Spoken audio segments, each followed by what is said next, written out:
Ya pemirsa, survei Poltreking Indonesia terkini menempatkan Menteri Pertahanan sekaligus Ketua Umum Partai Gerindra di posisi teratas sebagai calon presiden dengan elektabilitas tertinggi, yaitu sebesar 30,4%. Diikuti urutan kedua, Ganjar Pranowo dengan elektabilitas sebesar 30,2%. Kemudian Anies Baswedan bakal capres dari Koalisi Perubahan untuk Persatuan menempati posisi ketiga dengan elektabilitas 20,3%.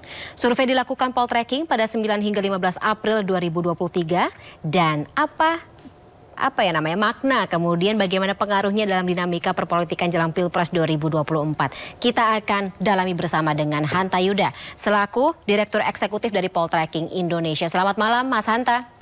Selamat malam. Baik, Mas Hanta, kita bicara mengenai capresnya dulu baru cawapresnya. Baik. Karena kita melihat bagaimana dinamika elektabilitasnya masing-masing sosok ini cukup menarik. Tapi yang saya tangkap, ini juga survei yang menunjukkan Pak Prabowo kembali mengungguli Ganjar begitu dalam hasil survei terkini. Gimana Mas Hanta? Ya, dari temuan elektabilitas survei ada dua poin ya. Satu, beberapa kali kita melakukan survei, trennya itu selalu muncul hanya 3 calon presiden berpotensi kuat atau calon presiden bisa dikatakan kuat saat ini, yaitu yang melampaui 20% lebih kalau simulasinya 3, yaitu 1 Ganjar Pranowo, Prabowo Subianto, dan Anies Baswedan. Di luar nama itu perolehannya di bawah 5%. Artinya dengan sisa kurang dari 10 bulan ke depan semakin sulit muncul di luar 3 nama ini sebagai capres. Satu itu.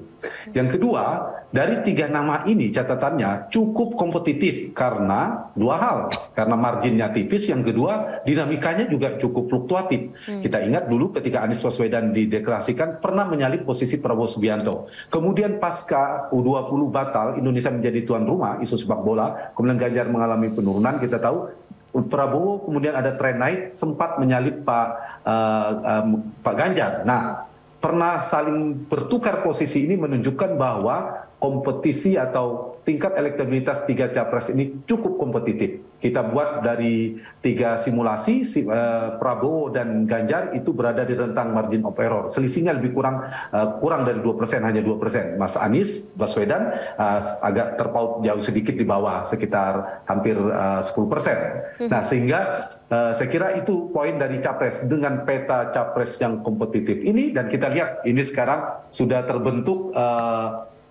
sudah kelihatan beberapa nama yang keluar muncul dalam dinamika koalisi saat ini sudah terlihat 3 poros yang akan terbentuk. Anies sudah sejak awal, Prabowo, Ganjar sudah diumumkan PD Perjuangan, dan sekarang sepertinya Prabowo akan menjadi capres. Nah, karena kompetisi sangat kencang, sangat kompetitif, maka variabel cawapres menjadi penting. Nah, cawapresnya penting, dan kalau melihat dari hasil survei yang dilakukan oleh Mas Hanta dan juga Poltreking Indonesia, kelihatannya nama Pak Erick Thohir cukup menjanjikan gitu, paling besar begitu persentasenya, baik dipasangkan dengan Pak Ganjar Pranowo maupun Pak Prabowo Subianto.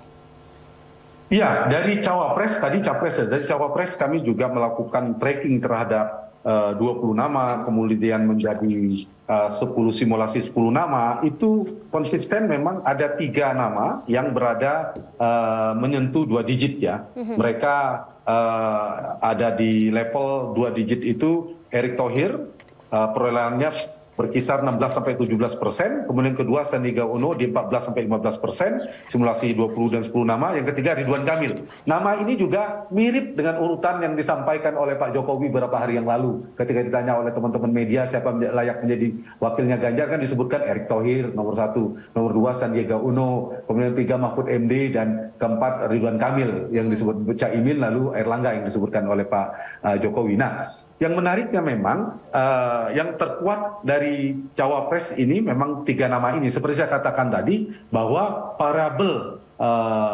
cawapres menjadi variabel yang sangat penting, maka kompetisi cawapres nanti sangat kencang ya. Variabelnya apa yang akan menjadi pertimbangan yang akan mencawapres primadona itu? 1, kekuatan elektabilitas. Kedua, cawapres yang mampu menghimpun kekuatan atau bisa dikatakan memiliki akseptabilitas tingkat penerimaan yang tinggi, baik terhadap para partai-partai politik maupun para kingmaker. Dan yang ketiga, mereka punya potensi dari sisi logistik. Nah, pertanyaan ke saya tadi tentang Erick Thohir. Erick Thohir saya kira ini akan menjadi salah satu cawapres primadona. Pertama secara elektabilitas bersama Sandi dan Ridwan Kamil selalu di top 3, di nomor 3, bahkan di survei terakhir ini trennya dia naik, dia berasa di nomor 1. Yang kedua juga kita tahu PAN sudah sangat kencang menyebut nama Erick Thohir.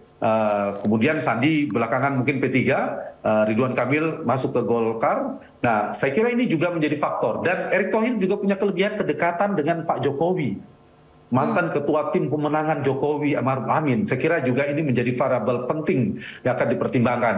Dari sisi logistik ya, saya kira Erick dan Sandi juga relatif berimbang ya, mereka juga punya. Nah, ini yang saya kira menjadikan Erick Thohir menjadi cawapres yang potensial dan primadona. Buat siapa? Ya buat para capres, buat para capres, baik Ganjar maupun bagi Prabowo, termasuk Anies mungkin, tapi terutama Ganjar dan Prabowo. Nah, simulasi ini kalau kita perhatikan, capresnya Ganjar itu ada, kita coba dengan 3 nama. Mengapa? Karena P3 merapat, karena itu ada Sandi. Ada potensi PAN merapat, karena itu PAN membawa nama Erick Thohir. Atau yang ketiga, kemungkinan Golkar juga merapat dengan Ridwan Kamilnya. Simulasi di survei poltreking ini menggantikan 3 nama cawapres Ganjar, Erick, Sandi, dan Ridwan Kamil. Kalau Prabowo kami pasangkan dengan 3 nama juga, yaitu Muhaimin Iskandar dari PKB, kemudian Erlangga Golkar sedang merapat juga, mereka sedang komunikasi. PAN juga berpotensi bergabung ke Prabowo, karena itu ada nama Erick Thohir. Kalau Anies Baswedan itu AHY dari Demokrat, kemudian yang kedua ada Khairul Tanjung juga potensial, dan juga Bukoviva yang sempat disebut. Nah, jadi saya kira Erick Thohir bahkan punya potensi spesial, dia punya ruang di keduanya, bisa menjadi cawapres yang potensial bagi Ganjar, juga bagi Prabowo, begitu. Oke, tapi yang ditangkap oleh responden survei Mas Hanta seperti itu, yang antara citra yang ditampilkan jika misalnya Pak Ganjar berpasangan dengan Pak Erick dan juga Pak Prabowo berpasangan dengan Pak Erick, seperti apa? Ya, karena faktor Pak Prabowo-nya dulu ya, karena Prabowo elektabilitasnya kan lebih di atas Ganjar sedikit. Sehingga jadi wakil siapa itu Pak Prabowo cenderung leading, berada di atas Ganjar musun sedikit. Nah, ketika dipasangkan dengan Ganjar, dipasangkan dengan Erick itu semakin bagus. Dipasangkan dengan Sandi nggak kita pasangkan, dengan dibandingkan dengan Erlangga dan Caimin, karena elektabilitas cawapresnya tadi antara Erick Thohir, kita bicara Prabowo ya, Fani ya, antara Erick Thohir, antara Caimin, Erick Thohir dan Sandiaga Uno. Bukan, dari Erick Thohir, Erlangga, dan Caimin, wakilnya Prabowo. 3 ini elektabilitas Prabowo memang sudah paling tinggi, satu variabel. Yang kedua, dari para cawapres ini, Erick paling unggul dibandingkan Caimin dan Erlangga. Nah, kalau digabungkan ya semakin tinggi kekuatan elektabilitas dari elektabilitas dari Pak Prabowo-nya, itu satu. Nah, faktor yang lain juga saya kira memberikan dukungan ya kepada Pak Prabowo dalam hal misalnya Prabowo dan saya sekalian Prabowo dan Ganjar saja. Sekarang ini kalau kita belah Pak Jokowi ya sebagai salah satu figur kingmaker yang patut diperhitungkan. Pak Jokowi itu tingkat kepuasan tadi kami umumkan juga 74%. Mungkin ada lembaga lain sampai 78 hingga 80% kabarnya. Nah, kalau ini ternyata ada pendukung Jokowi kisarannya 70-80%, elektabilitas Ganjar itu baru 30-35%. Artinya baru separuh pun belum sampai Ganjar mengambil basis Jokowi. Kalau kita bicara Ganjar, Pak Prabowo sudah punya basis stabil pemilih Prabowo sendiri. Nah, pertanyaannya apa? Siapa yang di mana basis mana yang harus disasar atau pertarungan antara Prabowo dan Ganjar yang sangat tipis ini? Menurut saya ada pemilih Jokowi. Karena tidak semua pemilih Jokowi ke Ganjar. Dan Pak Jokowi punya kedekatan dengan Pak Prabowo. Kita kembali bicara Pak Prabowo, kalau saya lihat dari sisi strategi, pemilih Prabowo di 2019 itu kan terbelah antara Pak Prabowo dan sedikit sebagian ke Anies Baswedan. Jadi kalau mengambil ceruk itu lagi tidak tepat. Yang lebih tepat untuk memenangkan adalah basisnya Jokowi. Nah, karena itu Pak Prabowo harus mengambil cawapres yang berada di basis Jokowi. Orang yang merepresentasikan cukup dekat dengan Jokowi. sudah benar Mas Sandi merasa tidak mungkin saya jadi wakil Prabowo, makanya keluar dari Gerindra barangkali. Nah, jadi kalau Sandi jadi wakil Prabowo tidak tepat, tapi Pak Prabowo harus mencari orang-orang yang dipersepsikan dekat dengan Jokowi. Ya salah satunya kalau tadi saya ditanya ke saya tadi, ya Erick Thohir, karena dia cukup dekat menterinya Jokowi, ketua TKN, dan dipersepsikan publik, elektabilitasnya juga bagus, mumpuni. Di luar ada nama lain ya, tentunya ada Kofifa, ada Caimin sendiri, ada Pak Mahfud, itu orang-orang bagian dari Pak Jokowi yang punya basis NU juga. Gitu. Jadi selain elektabilitas dari masing-masing cawapres ini, begitu kalau kita melihat dari hasil survei sih memang nama Erick Thohir yang mendapat persentase terbesar. Endorsement dari Presiden Jokowi juga bisa berpengaruh secara masif seperti itu begitu ya.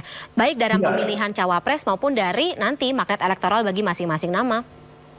Betul, itu salah satu faktor. Banyak variabel yang saya bilang tadi, pusaran elektabilitas si capres pasti itu. Pak Prabowo stabil dengan basisnya, saya kira cukup kokoh ya di situ. Beberapa kali kita survei 10 kali, Pak Prabowo ya di situ stabil gitu. Berarti harus menambah ceruk.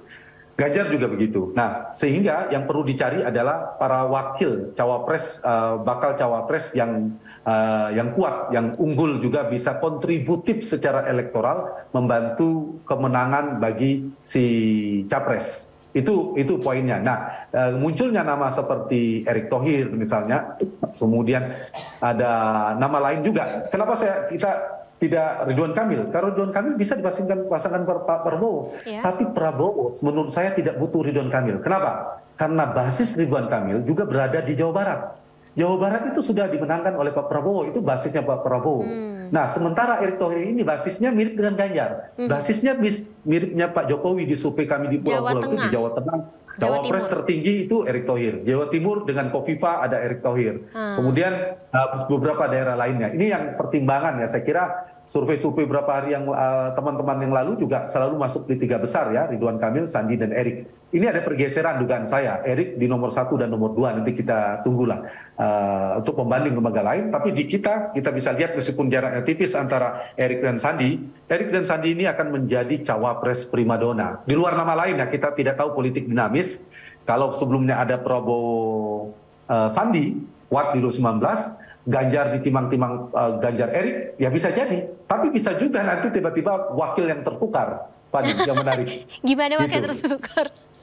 Iya, Sandi kan lagi mendekat ke Ganjar. Nah, misalnya, kita nggak tahu, masih dinamis juga antara Ganjar, Erick, Ridwan Kamil dan lain di Ganjar. Tapi di Pak Prabowo bisa tertukar, saya bilang tadi, cross yang ngambil basisnya Pak Jokowi. Salah satunya Erick Thohir misalnya menjadi wakilnya Pak Prabowo, dan terbukti di hasil survei ini ternyata cukup kontributif ya, mereka saling melengkapi dan unggul meskipun tipis dibandingkan pasangan yang lainnya.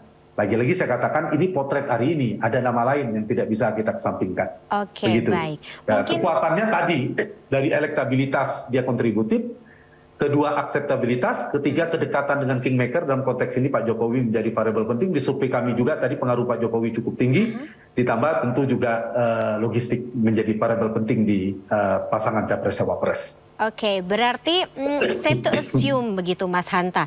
Katakanlah Pak Prabowo memiliki sebuah kebebasan yang lebih daripada Pak Ganjar untuk memilih siapa cawapres pendampingnya begitu? Ya, saya kira dua-duanya punya peluang yang sama ya. Ganjar lebih cenderung tinggal 2 pilihan.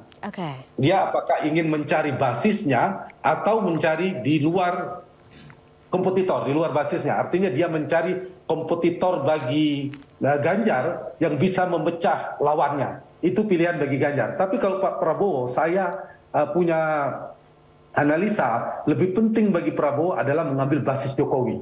Bukan basisnya 2019 yang lalu, karena sudah terbelah dengan Anies. Kecuali Anies nggak jadi maju, atau putaran kedua Anies gagal misalnya, itu akan lebih besar peluangnya ke Pak Prabowo.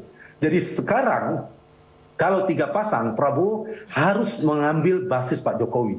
Salah satu triknya, butuh endorsement dari Pak Jokowi, tentu satu kalau kita bicara Prabowo, sama dengan Ganjar. Yang kedua, cari cawapres di basis Jokowi. gitu. Oke, baik. Tapi kalau misalnya kita bicara Mas Hanta, nama-nama yang akan bertarung sampai dengan nanti gitu garis ya finish begitu kan, katakanlah kalau misalnya deklarasi kemudian juga apa ya nama-nama yang bakal muncul ini kan bisa dipetakan nggak oleh Mas Hanta dan juga poltreking begitu, ya udah berkisar antara Pak Prabowo, Pak Ganjar, Pak Anies, kemudian cawapresnya berarti Pak Erik, Pak Sandi dan juga Kang Emil, seperti itu tidak akan berubah secara signifikan sampai akhir. Begini, betul banyak variabel pertimbangan bagi partai. Saya sih melihat untuk capres, pusaran elektabilitas menjadi variabel paling determinan. Kita buktikan saja. Di PD Perjuangan mungkin akan mengatakan ada faktor ideologi antara Puan dan Ganjar. Kita sudah memprediksi pasti elektabilitas. Dulu Jokowi di PDIP juga gitu. Ternyata memang variabel elektabilitas. Akhirnya Ganjar. Kenapa nggak jadi dukung PDIP? Karena Ganjar elektabilitasnya potensial.